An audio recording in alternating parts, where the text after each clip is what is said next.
আমি মহান আল্লাহর দরবারে শুকরিয়া আদায় করি, যিনি শহীদ মঞ্জুরুল কবির শহীদ সামিদের রক্ত রঞ্জিত মুক্তাগাছার মাটিকে ইসলামের জন্য উন্মুক্ত করে দিয়েছেন। সেই মহান আল্লাহর দরবারে শুকরিয়া আদায় করছি, আলহামদুলিল্লাহ। নির্বাচনের কার্যক্রম শুরু হয়েছে। আমরা লক্ষ্য করেছি 11ই ডিসেম্বর নির্বাচনের শিডিউল ঘোষণা করার পর থেকেই দেশে একটি অস্বস্তিকর পরিবেশ তৈরি করা হয়েছে।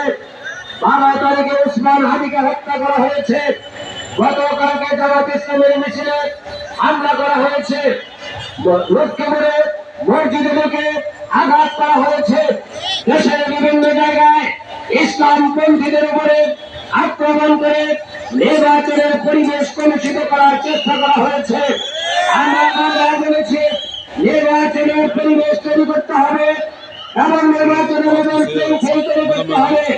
আমি মুক্তাগাছার মাটিতে দাঁড়িয়ে বলতে চাই, এখানে ইউনিয়ন আছেন, এমন পুলিশ প্রশাসন আছেন, ডিসি আছেন, এসপি আছেন, বিভিন্ন গোয়েন্দা সংস্থা লোকেরা আছেন, বাংলাদেশের দেশপ্রেমিক সেনাবাহিনী আছেন। আপনারা জনগণের পক্ষে ভূমিকা পালন করবেন, এটাই আমরা প্রত্যাশা করি। আমরা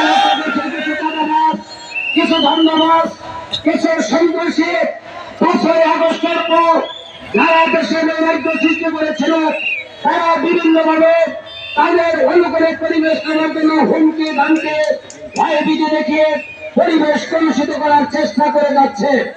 আমরা চরম দলীয় পরিচয় দিয়ে নির্বাচনী আচরণ বিধি মেনে চলে আমাদের কার্যক্রম পরিচালনা করে যাচ্ছি। আমরা মুক্তাগাছাবাসীর উদ্দেশ্যে বলতে চাই, ধৈর্যের সাথে সহনশীলতার সাথে আমাদের নির্বাচনের কাজ চালিয়ে দিতে হবে। এই দুনিয়ায় কোন সন্ত্রাসবাদ, মাস্তান আর চাঁদাবাজির জন্য তৈরি হয় না। শান্তিপূর্ণ লোকেরা বসবাস করবে। একজন লোক যদি সন্ত্রাস করে 1 লক্ষ মানুষ তার বিরুদ্ধে দাঁড়িয়ে যাবে।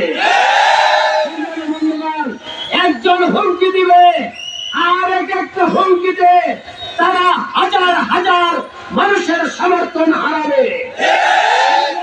আমরা 12ই ফেব্রুয়ারি বিজয়ের দ্বারপ্রান্তে চলে যাবো ইনশাআল্লাহ।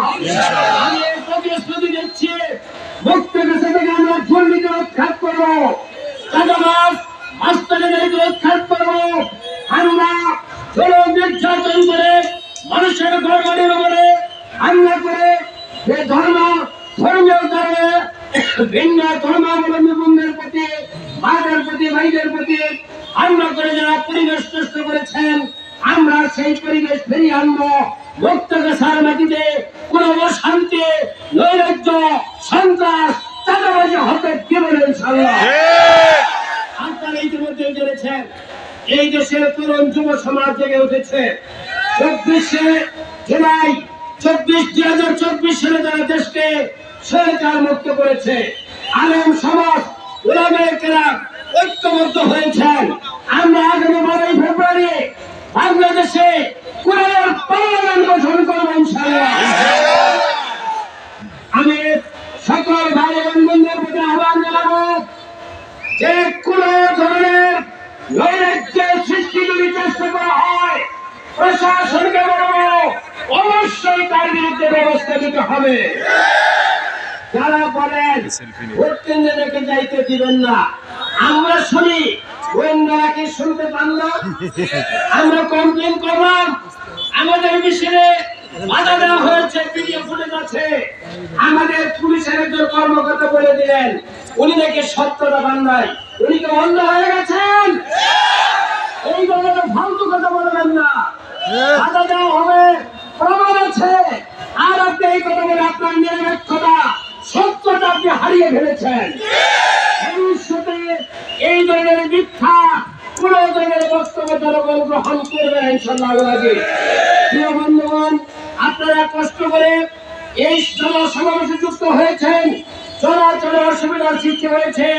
আমি সর্বস্তরের জনগণের প্রতি অত্যন্ত মৃদুভাবে দুঃখ প্রকাশ করছি। আমাদের এই মিছিল সমাজ করে তোলার জন্য আপনারা যে সহযোগিতা করেছেন, কষ্ট করেছেন, সকলের প্রতি ধন্যবাদ। আগামী 12ই ফেব্রুয়ারি বিজয়ের বেশে সাক্ষাৎ হবে ইনশাআল্লাহ। আসসালামু আলাইকুম ওয়া রাহমাতুল্লাহ।